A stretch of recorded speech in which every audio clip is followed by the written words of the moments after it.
तीन शिक्षाएं। एक गांव में एक निर्धन व्यक्ति रहता था। बचपन में उसे पढ़ने लिखने का अवसर नहीं मिला। उसके दूसरे साथी पढ़ लिख गए।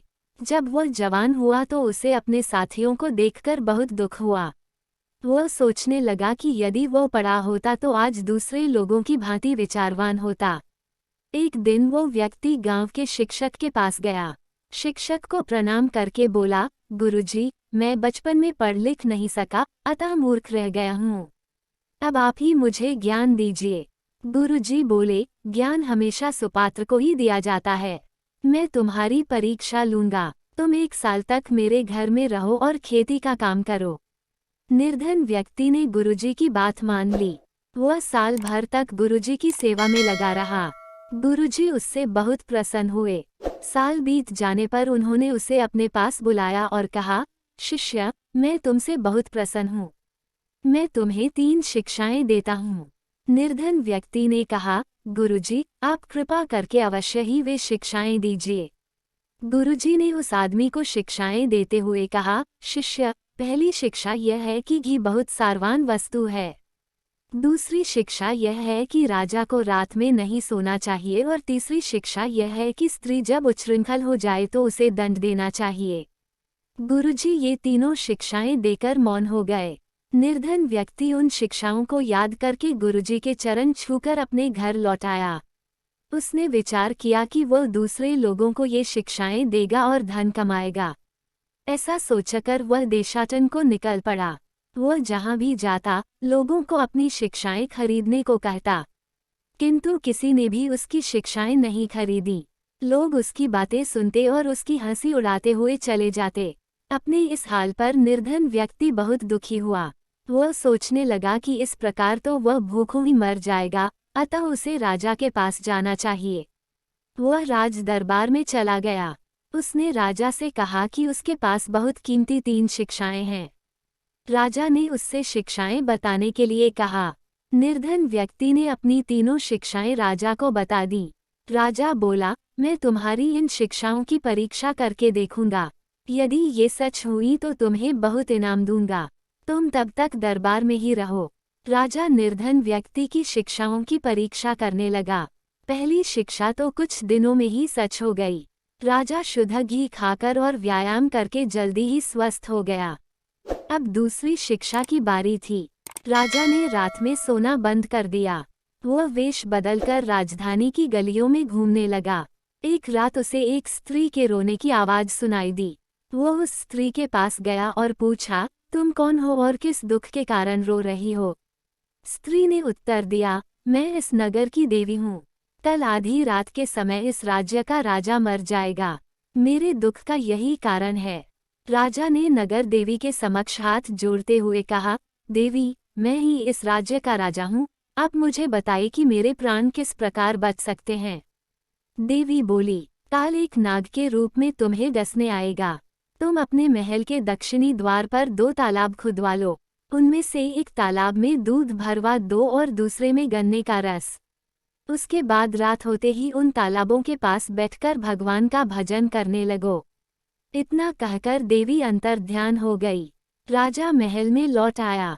उसने सुबह होते ही तालाब खुदवा लिए और उनमें दूध तथा गन्ने का रस भरवा दिया। शाम होते ही वह तालाबों के किनारे बैठकर भजन करने लगा। आधी रात के समय काल देवता नाग का रूप लेकर राजा को डसने आया। उसे पहले दूध का तालाब दिखाई दिया। उसने प्रसन्न होकर दूध पिया। उसके बाद उसे गन्ने के रस वाला तालाब दिखाई दिया। उसने मन भर कर गन्ने का रस भी पिया। इसके बाद काल देवता वहीं सो गया। जब उसकी आंखें खुली तो सुबह होने वाली थी। वह राजा पर बहुत प्रसन्न हो गया। उसने राजा से कहा, मैं रात को तुम्हें डसने आया था, किंतु अब तुम्हारी मृत्यु नहीं होगी। मैं तुम पर बहुत प्रसन्न हूँ। तुम मुझसे मनचाहा वर मांगो। राजा ने काल देवता को प्रणाम करके कहा, हे देव, मुझे आप पशु पक्षियों और कीट पतंगों की बोली समझने का वरदान दीजिए। काल देवता ने कहा, ऐसा ही होगा, किंतु एक शर्त है, यदि तुम किसी से इस रहस्य को कहोगे तो तुम्हारी मृत्यु हो जाएगी। इसके बाद काल देवता चला गया। राजा ने निर्धन व्यक्ति की दूसरी शिक्षा की भी परीक्षा कर ली थी। अब तीसरी शिक्षा की बारी थी। एक दिन राजा और रानी खाना खा रहे थे। अचानक राजा की थाली से चावल का एक दाना नीचे गिर गया। कुछ देर बाद एक चींटी और एक मक्खी आ गए तथा दाना लेने के लिए झगड़ने लगे। चींटी बोली, हे मक्खी, तुम तो पंखवाली हो, उड़कर किसी दूसरी जगह भी जा सकती हो, यह दाना मुझे खाने दो। मक्खी ने कहा, मैं नहीं जाऊंगी, यह दाना मेरे हिस्से में आया है, मैं इसे अवश्य लूंगी, तुम कहीं और चली जाओ। चींटी और मक्खी के वार्तालाप को सुनकर राजा को बहुत जोर से हंसी आ गई। उसने चावल के उस दाने के पास ही एक दूसरा दाना गिरा दिया। चींटी और मक्खी एक एक दाना लेकर चली गई। राजा हंसते हुए भोजन करने लगा। रानी ने राजा से कहा, हे राजा, आप चींटी और मक्खी को देखकर इतनी जोर से क्यों हंसे? फिर आपने थाली से चावल का दूसरा दाना क्यों गिराया? क्या आप उनकी बोली समझते हैं? मुझे यह रहस्य बताइए। यदि राजा रानी को रहस्य बताता तो उसकी मृत्यु हो जाती। अतः वह कुछ नहीं बोला। उसे चुप देखकर रानी नाराज हो गई। उसने राजा से रहस्य बताने के लिए फिर कहा। तब राजा बोला, रानी, सारी बातें बताने योग्य नहीं होती, मैं तुम्हें यह रहस्य नहीं बता सकता। रानी इस उत्तर से संतुष्ट नहीं हुई। उसका क्रोध और भी बढ़ गया।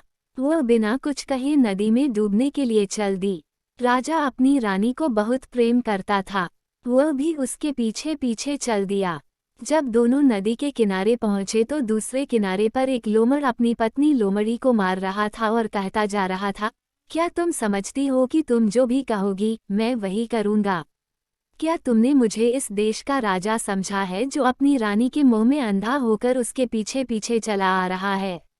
यदि उसका यही हाल रहा तो एक दिन वह अवश्य ही मर जाएगा।